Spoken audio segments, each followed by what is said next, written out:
What's going on, everyone? My name is Aaron and this channel is Dad.0, and the brand new 2021 Amazon Fire HD 10 just arrived at my door a couple hours ago, and I've been playing around with it for a little bit now, so I wanted to open it up for you guys, show you what you get in the box, and just give you my initial impressions of the brand new Amazon Fire HD 10 of 2021. Now for reference, I got the Amazon Fire HD 10 32GB black model. So this isn't the Fire HD 10 Plus, which has just a few extra benefits over the Fire HD 10. But for this model, we're looking at a little bit more RAM, a little bit more trimmed down overall design, and a few other subtle improvements over the previous generation. So let's open it up and see what you get in the box. So tearing this out of the Amazon box, you can see it's very similar unboxing to any of the other Fire HD tablets out there. The red cardboard box that you open at the top, and then you pull out the sleeve that has the tablet and all the accessories included. Pulling out the tablet, it's covered in a plastic that you just rip off. And here's the brand new 2021 Fire HD tablet. And right off the bat, I do kind of notice that subtle design change over the previous model. It's incredibly light, has that 10.1 inch all screen design. It has that same black plastic on the back that some people love, some people hate. But I'll get more into the tablet in just a minute. First, let's see what else you get in the box. Opening up one end of the sleeve, you have your 9-watt wall charger, and opening up the other end, you have your user manual, quick start guide, and your USB-C to USB-A cord. So very similar unboxing to all the previous Amazon Fire HD tablets. Now let's get into some of the differences and upgrades over the previous model. So like I said, you get a slightly trimmed down overall design over the 2019 model, and it weighs just a little bit less. This one comes in at 1.03 pounds, whereas the previous model was 1.11 pounds. You get that same 10.1 inch full HD IPS display, but with the trimmed down bezels, you're looking at a 72.1% screen to body ratio compared to 71% in the previous model. Still that same 16:10 aspect ratio with 224 pixels per inch. Amazon claims that the new model is now 10% brighter than their previous model, a difference that I really can't notice. However, if you're someone that uses this outside a lot, that may make a difference for you. For internals, we still have the same exact MediaTek Helio processor that was in the previous model. It's an octa-core processor, but the nice thing is that they did bump up the RAM to 3 gigs instead of the 2 gigs in the last model. This should help the operating system continue to run smoothly and allow apps to pick up where you left off more often, rather than having to restart every time you go back into it. You still have the hands-free Amazon Alexa voice assistants. They also bumped up the rear-facing camera to a 5 megapixel camera instead of the 2 megapixel camera that was on the previous model.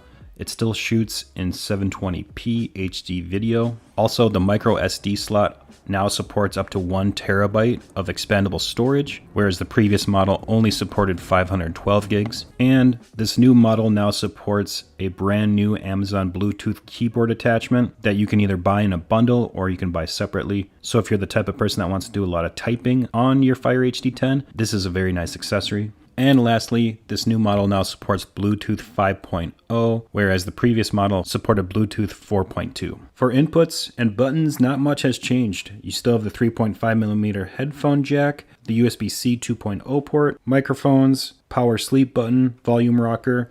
You have the dual speakers on one side that does support Dolby Atmos, and then the micro SD slot on the other.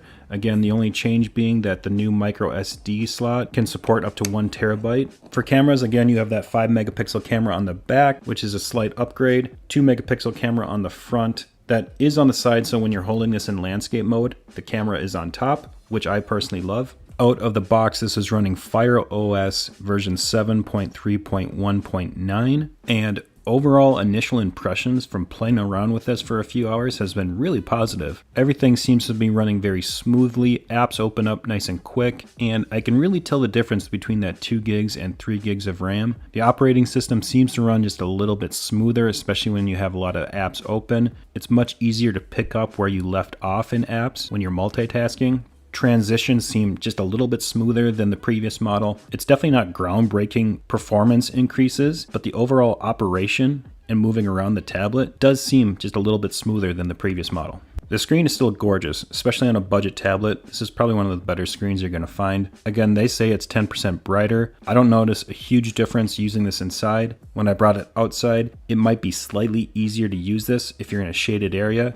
In the sunlight, it's still pretty difficult because of the reflective screen, but I have always loved the Amazon Fire HD screen. That full HD is really nice when you're watching content or browsing the web. Video looks great and text looks really crisp on this. And to me, the new design is noticeable. It just looks a tad more modern. Again, nothing that's groundbreaking, but it is nice to see that slimmer bezels, even though the bezels are still pretty thick in comparison to some other tablets out there. But I mean, this tablet is really lightweight, just a hair over a pound, really easy to carry around, slip into a purse or into a backpack or briefcase. Battery life they still quote at 12 hours, and I haven't used this long enough to tell you exactly how much battery life I'm getting, but I can tell you when I started this up, it was at 80%.